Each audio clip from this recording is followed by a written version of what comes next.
when you're sending a request in Postman, you could type information in like this. Let's hit send.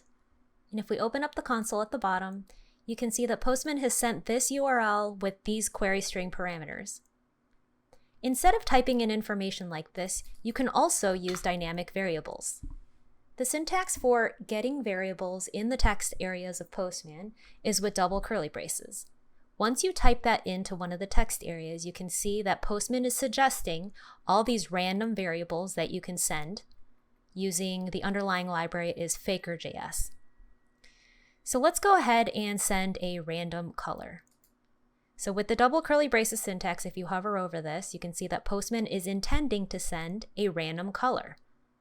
Let's go ahead and hit send again.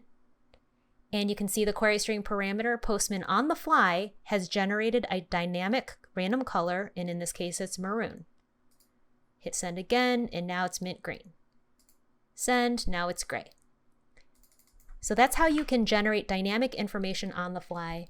Check out random color and all of these other random variables that you can generate from Postman.